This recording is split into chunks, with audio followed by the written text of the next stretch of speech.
Hi, my name is Rick Stinson with Strike Zone Fishing here in Jacksonville, Florida. And today is the beginning of our Strike Zone podcast. We're going to start off the turkey season. Turkey season's getting ready to start. I've got a former employee slash great friend, Ed Lehman, who happens to be the lead pastor at Anthem Church. And we'd like to welcome you in, Ed. Thanks, man. Great to be here. Ed, tell us about the turkey season. We're going to get ready to start the spring season. Yeah, man, my favorite time of year, and just kicked it off this past weekend, which youth turkey season. So we go, I think, till March 21st. No, April 21st. Starts this weekend, 16th, goes till April 21st. About 5 weekends. How many birds can we shoot? Two. Two. Okay. Yes. And then, in Florida, it's kind of unique. We have two different types of birds. Tell me about the two different birds. Yeah, so, you kind of have your purists, and then you kind of have the National Wild Turkey Federation, their line, because a lot of people want to come to Florida. There's two subspecies. You got the eastern, which is more the northern part of the state, and then the Osceola, which is the southern part of the state. Now, they say that Duval County south is kind of the dividing line. A lot of guys will say you got to go south of Orlando, but, I've talked to biologists and stuff, and they've brought birds from down south, and they've stocked them up here, pure strain Osceola, so you'll see pockets of them, that kind of thing. And yeah, there's distinguishing differences, but turkey's a turkey. You know what I'm saying? Like they're fun to hunt, but yeah, we do have the opportunity to shoot an eastern or an Osceola here in Florida. So when you go to hunt, tell us about roosting a bird. What is roosting a bird? Yeah, well, there's a good saying with that. A lot of people like to talk about roosting, but there's a good saying that says, roosted ain't roasted.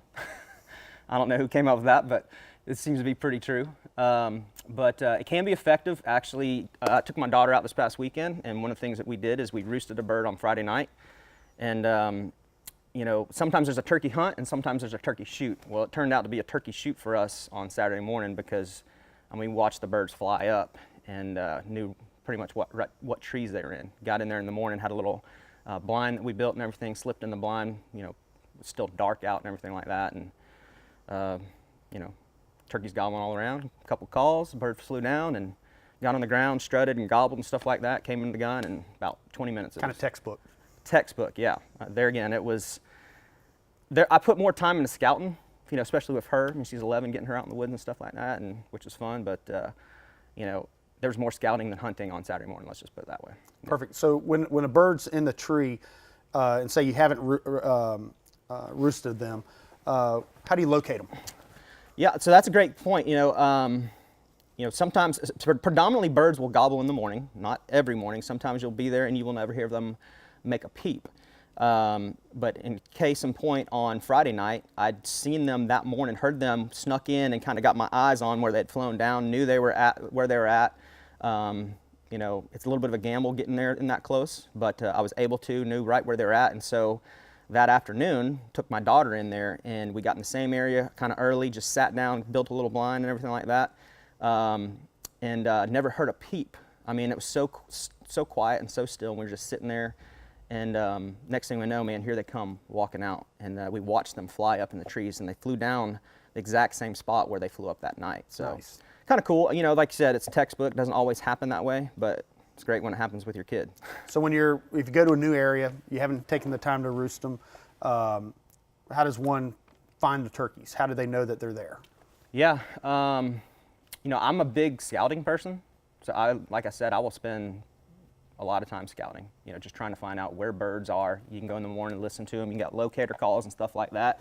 Crow call, which is great right here, below those things. And that, if you're ever out in the woods, a lot of times what you'll do, even if you don't hear a bird gobble, first thing, sometimes you'll start hearing the crows call and they'll answer that. And it's not that they're actually answering that crow, I don't think. I think a lot of times what it is, it's just they're just kind of there and something, sounds off and they're like, hey, just kind of like, hey, just saying hi to them. So you got a crow call, and then I got another one right here, which I use, and I'm pretty sure y'all still stock these in the store. Mm-hmm. This is an owl call. And so owls will start real early. And sometimes you can also do this at night. And like I said, predominantly I don't try and make a lot of noise, especially if it's still in the evenings when I'm trying to roost birds. I'll just get in there, and if I know they're roosting in the area, kind of be still and listen.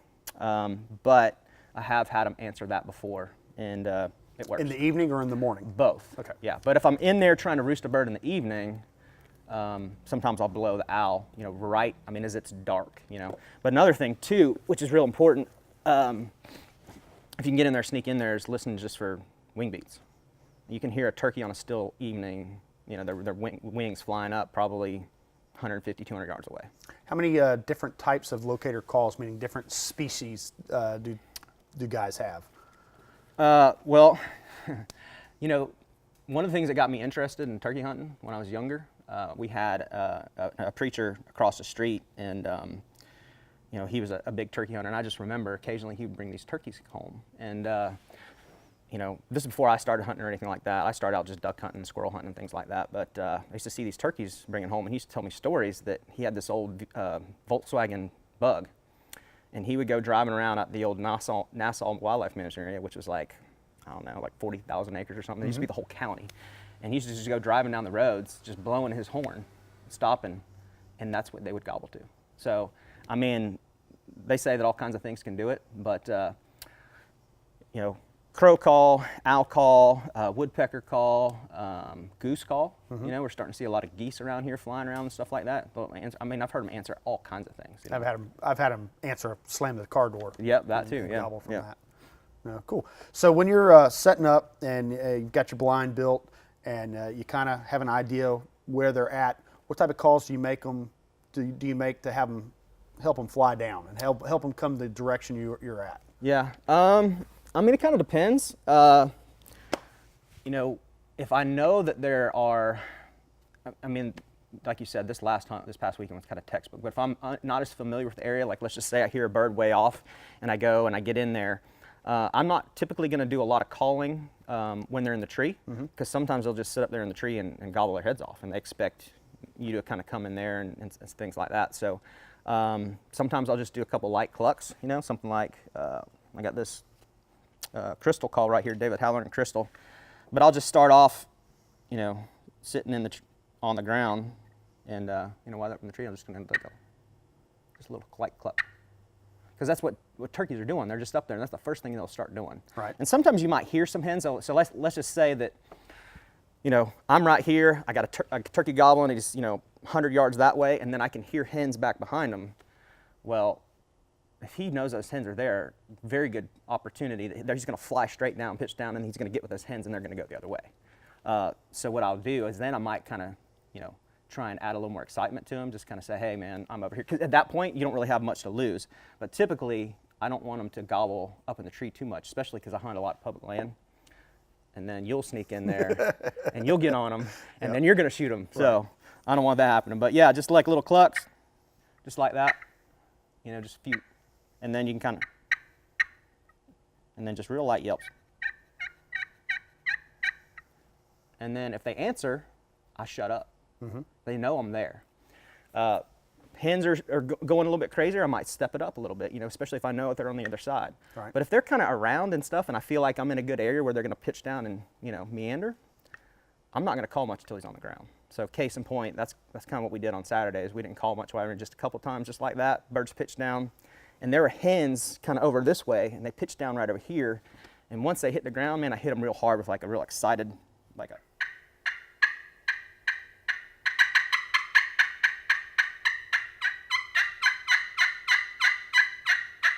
that, and they just went crazy. So that's kind of me, So do you like, on the subject of calls, so that one's a glass call. Crystal. Yeah. Crystal. This is a crystal mistress. Right. And what other calls do you like as far as that style pot call or slate style calls that guys talk about? I've got boxes of calls. These are a couple of my vests right here. This one's actually one that my daughter uses. This is an old production call, one of my, well, not first, but one I've had forever. It's I think, ceramic. I've got a glass call here. I've got another crystal call here with a little slate on the back. I got all kinds of stuff. I got tons of strikers, but aluminum is really great for, especially like a windy day, because it can get real high pitched, and birds can hear it from a long way away. So they're made out of slate. They're made out of crystal. Made out of aluminum, glass, aluminum, ceramic. Even got some now that are copper, stainless steel. There's all kinds of stuff. I even got one that's made out of like countertop material, like that Korean countertop material. Yep. And it has glass on one side and then accordion on the back, and you can play both sides. It's kind of Nice. cool. Yeah. So you said you had the David Halloran calls. Why do you like his calls? Man, he's a craftsman. I mean, every call is consistent. These are custom calls. You know, the way I actually kind of connected with him is his wife came in. Right. Who, I don't know if they were married at that point, but years ago, she's from Jacksonville, and she was trying to, get us to carry the calls here. Right. And man, I played one of these things. I'm like, goodness gracious, that's one of the best sounding calls ever. And then mouth calls too. I mean, it's just consistent. Right. Some of the best calls. He's a craftsman. He stands behind his product. Just a great guy too.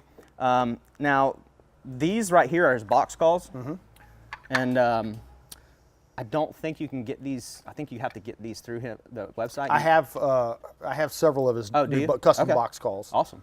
Yeah, he had a special order them, but like this is I think Purple Heart over Cedar.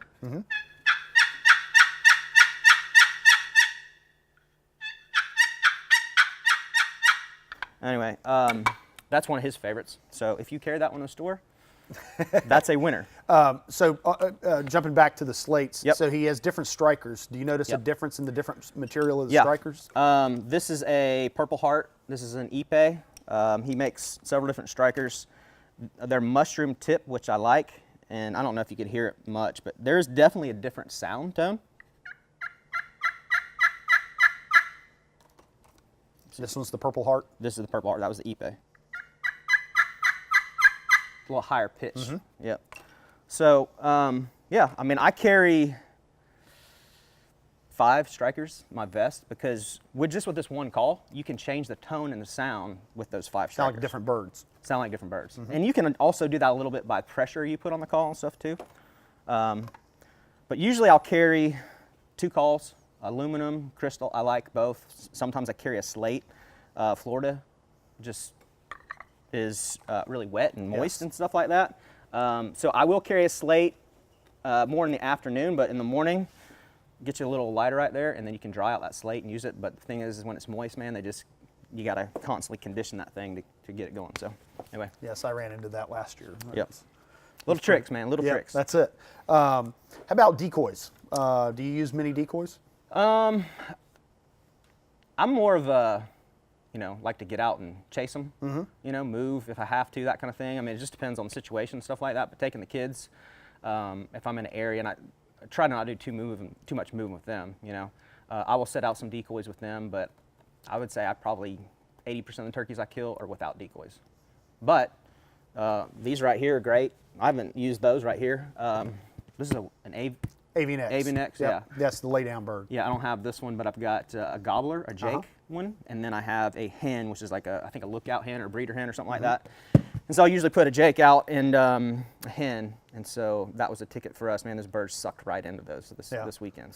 So we sell an awful lot of these. The difference between this one and the Montana decoy is this one's super lifelike looking. Yep. But this one here, and it's very heavy, so it kind of gets awkward if you carry a bunch of birds. But this one collapses down. That's nice. So you can strap it down, throw it in the back of your vest, and take off run and gun. And this one's got posable tails, and his head will spin. This is the hen, and they look really nice. I was at a trade show one time, and was walking past an aisle, and a guy had one of these on one of those like brim buster rods, and it went out and came down in a real thin fishing line, and it made the bird look lifelike as he spin around. And most of the time you have them where they're stuck up here and the wind blows them around like this. Right. And they have some movable decoys out now. Yeah. But that fishing rod one was pretty neat. Yeah, I mean, they're amazing how lifelike these things are nowadays. I mean, safety might be somewhat of a concern because I do hunt a lot of public land, but a lot of it's a setup, just setting up in a safe way and things like that. But I mean, you see that thing in the woods, man, you think it's a turkey. Yep. So on that subject, how far away would you set a decoy up? From where you're hiding.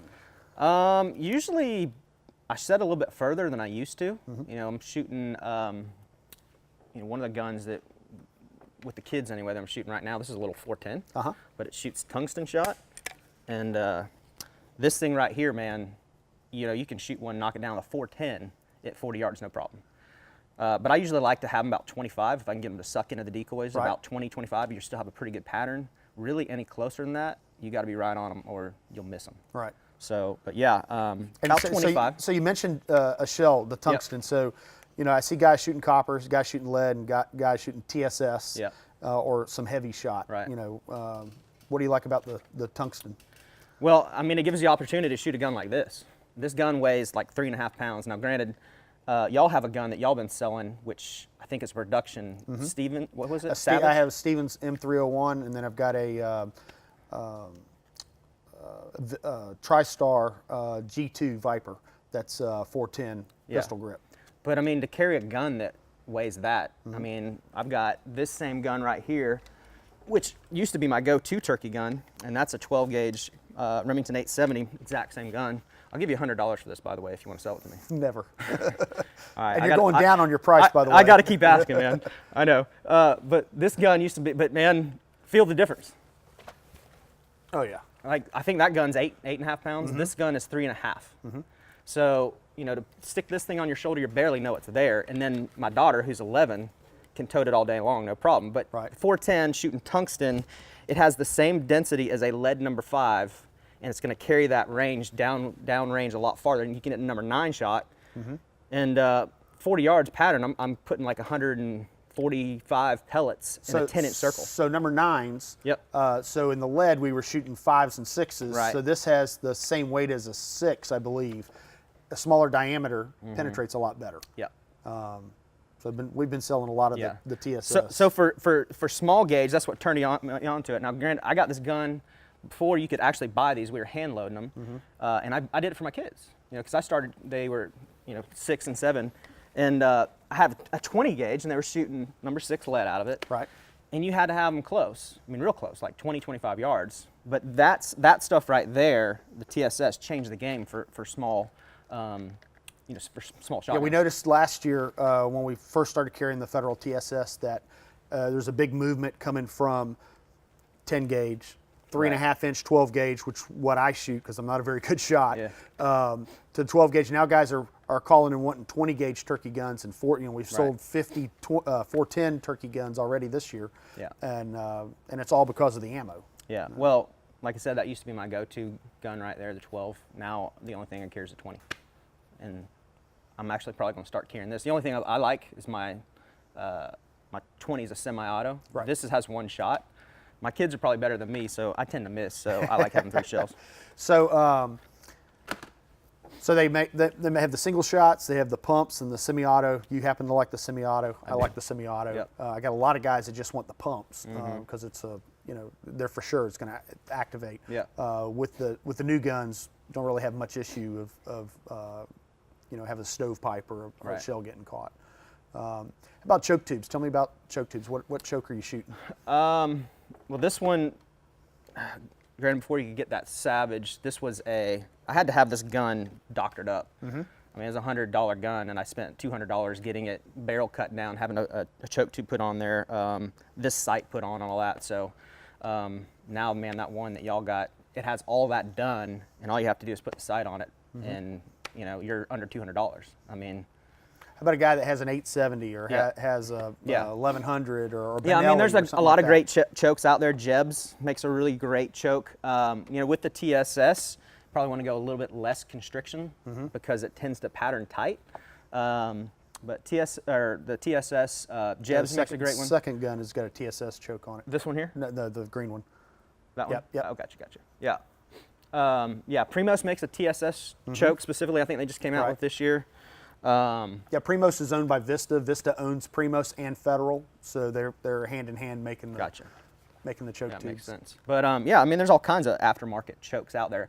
I mean, a lot of the guns now that TSS is on the market are starting to come with chokes that are made for that. So, that's helpful. But sights, one thing I definitely, which I like on here, the fiber optics. Having those right there, you got this green and red on there. That helps a lot because it's not like shooting a duck or a goose or whatever. I mean, you're aiming these things kind of like a rifle because the patterns are tight.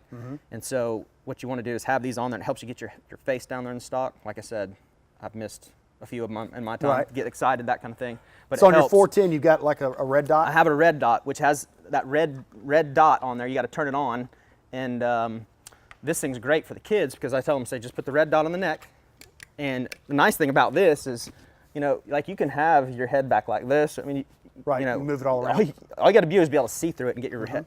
Now, for me, you know, I've tried to force myself to get my cheek down on that stock, but for somebody who gets excited or is new, like a younger kid or something like that, them red dots definitely come in handy. So when you're aiming at a bird, are you aiming right at the head? You're aiming at the base of the neck? Where are you aiming? Yeah, so right here, the base of the wattles where that meets the feathers, put it right there in that. Because you know what you're wanting to hit is this part right here. You know, the vertebrae goes through here, and then you got the brain. And but typically, I'm putting it like right there. The TSS here, they make a 3.5 inch 8 and 10 mix now for the 12 gauge. Has 1,006 pellets in it. So some of the others, they're starting to do a 20 gauge 8 and 10 and a 7 and 9 mix. So some of the blended ammos that some of the other people have had in the past, they're starting to do, and so that's going to make a big difference too to guys. Yeah, I mean, you know, and that stuff's great. I think there's a tendency sometimes people want to think that they have unlimited range, which is still, I mean, you know, it's turkey hunting, not turkey shooting. If you can get them 40 or less, but you can kill one effectively if you misjudge that. I've killed them further, but you know, the idea is to have a good tight pattern at 40, because you get any further than that, then you're just spraying that bird with all kind of pellets. So this is when you buy a new shotgun, you pattern it, and this was my Versamax turkey gun Versamax, shooting 3 inch. This is at 50 yards, so you can kind of see the pellets on this. But the interesting thing is all this around it, and when you flip it over to the other side, and you can feel where all the pellets have penetrated. And this whole board at 50 yards, there's not a spot. So if you miss, like if you don't hit him dead center, you know, the head's over here, you're still going to make contact with the bird. So that one's at number 9s at 50 yards. Well, and the interesting thing about that is this probably used to be a good 30-yard pattern with lead back in the day, and you still don't have the killing penetration at 30 with lead is what you would have at 50 with TSS. Correct. And so this one's at 40. So on here, there's 38 in the orange. On this one, there's 47 in the orange. And then at 25, you just got too many to count.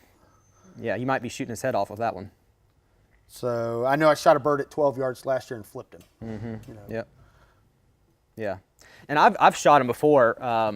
You know, I had one sneak in on me one time and shot it when it was running, and I hit it first shot probably like 30, and bird was not dead, and then it got up and started continuing to run, and I shot it, the next shot, it was probably 60. I stepped it off, I think it was 62 steps, which is, you know, probably close to 60 yards, 65 steps or something like that. It was right about 60. And it just rolled him. I mean, he went straight down. So it's bad stuff for sure. You do not definitely want to bite on a pellet because it'll bust your teeth up. Yes, yes. Are you shooting a gun rest? You shooting off your knee? Yeah, typically when I set up, I mean, I'll set up against a tree. I'll use a blind a lot of times with the kids, but I got this knee up and then I got the gun just setting. I'm right-handed, so, you know, I'm going this way if I expect the bird to come in this way. Now, I've had them sneak in before. Right. that way and all kinds of stuff like that. But we do carry one of these. This is just a cheap one, and I think you got one too. Right. But these little things are great for, you know, sticking out there, and same kind of thing. Kids can stick it on there. If I'm going to be sitting for a long time, like, you know, if I'm in the woods and I know there's birds in the area, but they're not being vocal at all, and I know I got to camp out, kind of get in a deer hunt mode, then occasionally I'll carry that. But that thing right there is... Yeah, this is the Primos shooting stick. Yeah. And you know, and it gets up. That's cool. Taller, smaller. You can lay the gun in. The nice thing about this one though is you lay the gun in and you can take your front hand off of it. Yeah.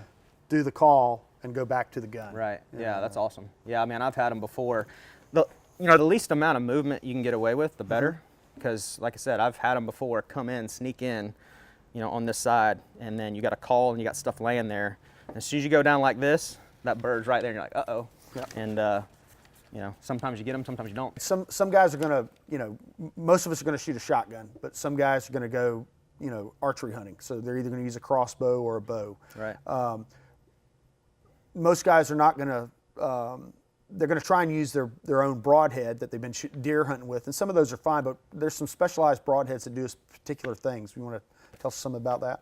Yeah, there's some that have come out on the market. I think Magnus makes one called a bullhead. There's another one. The guillotine. The guillotine, yep, gobbler guillotine. The thing I like about those is the blades, it makes an X, and each one's about, what, 3 or 4 inches long? Correct, yeah. I mean, they're just giant, and what they're made to do, because you don't want to take that thing and shoot the bird, you know, in here, in this area, because you're going to destroy all the meat. And so what they're made to do is to basically decapitate the bird. I mean, you're taking the head off. One nice thing about those is if you miss, okay? Which a turkey, you know, when you've hunted them a little bit, if you've never hunted them, you will find out, they never stop moving their head. They're constantly, you know, going like this and stuff. And so to get one to hold their head still for a second, that is one of the hardest things with archery. However, if I'm going to do it, and I bow hunt them a lot, but I like hunting them, but I like shooting them as much and eating them, so that's why I don't bow hunt them as much. But Right. If I do, typically I'm going to blind up, use decoys, and get an area where I know they can come in close and shoot them with that type of broadhead. What's a typical range would you have them So set with up? that kind of thing, because those big old broadheads, they don't fly that great. Right. So you got a 20, 25 yards max with them, because you get beyond 30, they start to plane on you and stuff like that. So, I mean, you can shoot, you know, 2.3 inch or whatever the range is, Right. expandable. Aim for the head with that as well. But that gobbler guillotine or that Magnus, I think bullhead is what it's called, that'd be the way I'd go. Yeah, they're super popular. There's a couple of there's a turkey thumper and turkey lopper.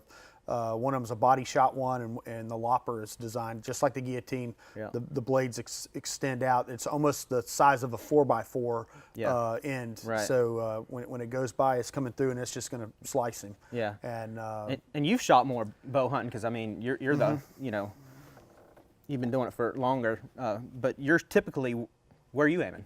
so I'm a body shot guy. Yep. So and it comes from deer hunting. So a lot of times you're going to aim for the wing butt. Some guys like it when they're up, like the tail feathers are up, they're going to shoot them up the rear end.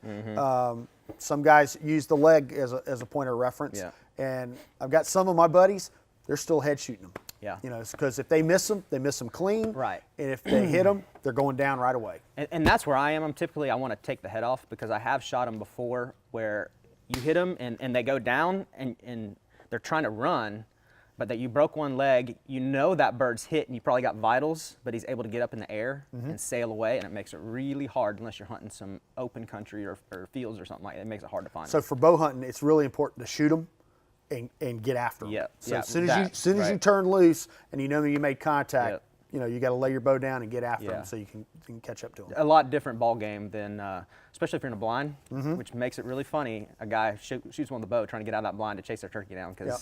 usually things just go flying everywhere. That's for sure. Yeah. That's for sure. But it's definitely a new experience, you know, Yep. shooting with a bow. So now you've shot your bird, you've grabbed him, you've taken your Yep. dead critter pictures. Yep. You know, and you decide you're going to eat him. What are you going to do with the bird? I mean, it kind of depends. If you're going to whole fry the bird, which is real good, or if you want to bake the whole bird, typically I'll fry it, I'll pluck the bird, you know, and that's what I'll do. Or some guys will just take the breast, which I don't like to do. I'll get the legs, because you put those legs in a crock pot and let that you know, cook, and then put some barbecue sauce on it or whatever. I mean, you can make all kinds of stuff out of it, and those legs are great. You Making know? my mouth water. Yeah, I mean, they're a little bit more chewy than your Thanksgiving bird Right. that you get, but I'll take the whole bird. But I mean, the breast, I mean, you can bake it, you can fry it, which is really good. Turkey nuggets, man, I've got a lot of people that have eaten those turkey nuggets that I've made, and they're like, man, this is better than Chick-fil-A, and that's saying something right there, you know. Right. So, but yeah, I mean, there's all kinds of ways you can do it. I mean, you can. So you've shot the bird. Yep. Do you drop him in a cooler? Do you put ice on him? Do you just throw him in a cooler and head home and worry about it when you get home? Yeah.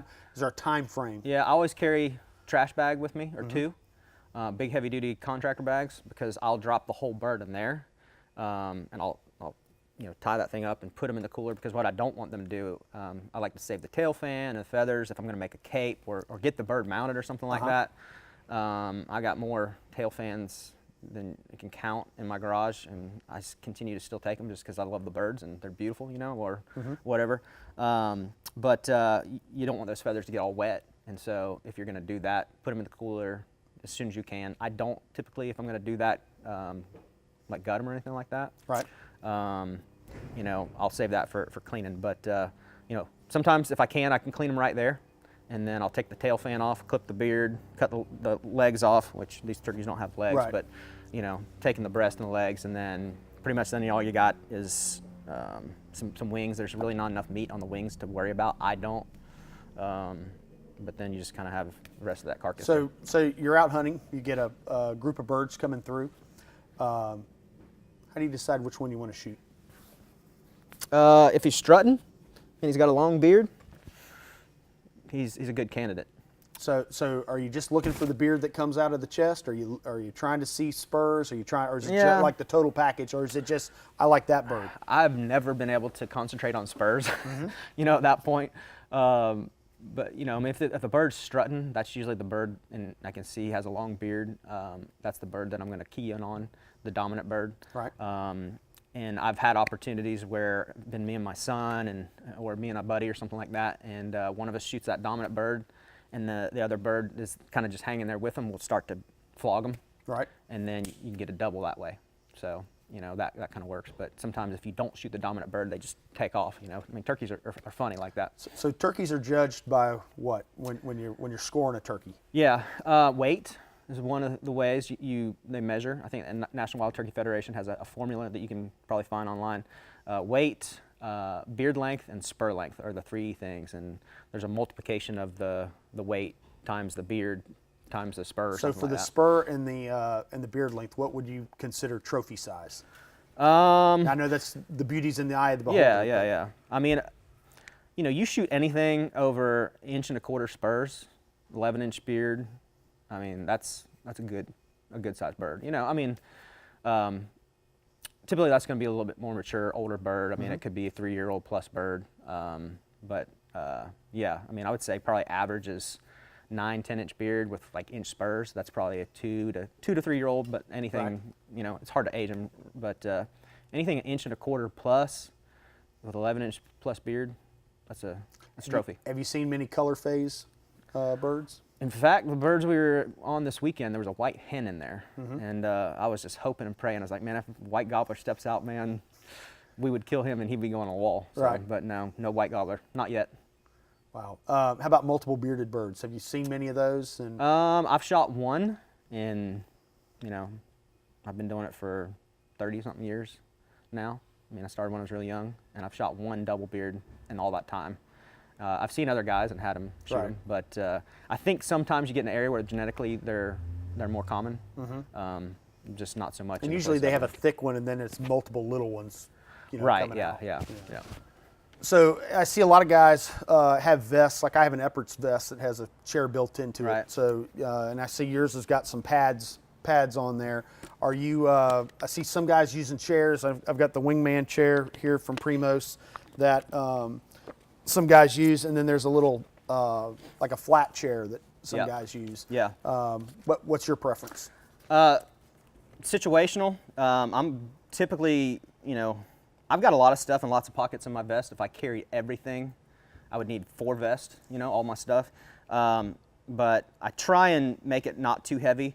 But there again, if I'm going to go into a place and I know I'm going to sit for a while, I have one of those, that chair, that Wingman chair, and that thing is amazing because you can just sit there and you can cut some little palmettos or whatever and build your blind around you. And I mean, you can camp out for hours and not have to move in that thing. So very comfortable.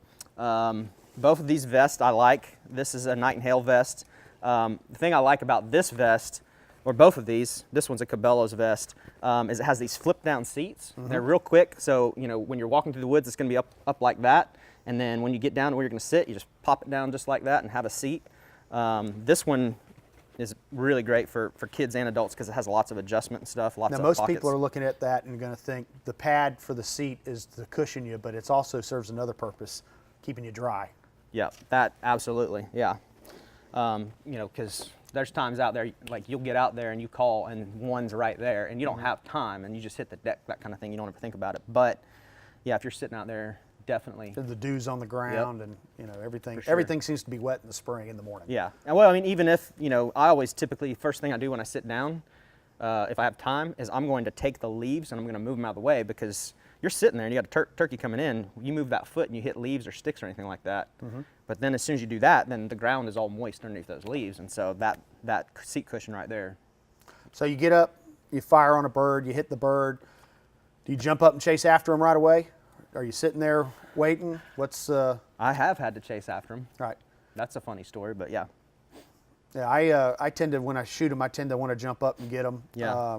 I don't want them tearing themselves up. Yeah. And it's, if it doesn't stone them right there, it's kind of Right. exciting when you go to pick one up. Yeah, I mean, nowadays, in the past 5 years, especially 10, 15 years, the shells that are made are specifically for turkeys. It's not like back in the 80s when I first started and you shot one and you're shooting it with like duck loads and stuff like that. And so it's a big difference. I mean, you hit them with these things and you hit them right. I mean, they're dead, I mean, they might flop a little bit, that kind of thing. But I have had them where I didn't hit them good and had to chase them down and club them to death or choke them. And that's, like I said, that's a... So when you, we have the eastern bird here, we have the Osceola bird. What else have you hunted and where have you gone to hunt them? So 3 years ago, had the opportunity to go out west. So I've hunted Georgia, Florida primarily, gotten Osceolas, gotten plenty of easterns, that kind of thing. And so 3 years ago, I'd always wanted to do it. Got the opportunity to go out west and hunt Merriams, which is real pretty white-tipped birds, and they typically live in higher elevations and stuff like that. And then also Rio Grande, and so did a double single season slam that year, which was pretty cool, really cool. Now, what type of slams do they have out there? So there's, I think, a royal slam. So there's four main species in the United States. You have the Osceola, which is Florida, Eastern, which is lots of different states, Rio Grande, which Texas, Oklahoma, Kansas, Nebraska, stuff like that. And then the Merriams, which is a higher elevation. And then they have some, I think, in New Mexico, but predominantly into Mexico is Goulds. And so that would be the fifth. And so I think they call that a royal slam. Okay. And then they even got this other bird, which is different than a United States, I want to say American, I don't know if that's the right vernacular, you know what I'm saying, but wild turkey, but it's called an ocellated. And they don't gobble like a turkey, and for me, that's one of the main reasons I hunt them, but some people will do that. And I forget what they call that slam, but there's another slam that would include that bird, and that's Guatemala and Mexico where they go to get that. And the Yucatan Yep, part. yep. Interesting. Yeah, we get a lot of calls to the store about guys wanting to come down to hunt. How far south do they need to go? Right. Guys look on the FWC website, they look on the National Wild Turkey Federation website, and they see the different line. Yeah. And but the purists, they do go to Osceola County and south. Yeah, they want to go to, from Orlando south, and the season down there, I think south of Highway 70 or State Road 70 or whatever it is, starts 2 weeks earlier. So they've been going on this week, and they'll be in for 2 weeks already before we get in. So they've been hunting them down there for a couple weeks, and so some guys just want to go down there and get an earlier start. And if anybody's watching this and has a ranch down there wants to invite me for next year, just let Rick know, and I will gladly come down there and help you out. Definitely. But yeah, I mean, we get the opportunity to chase them this weekend, so I'm ready to go.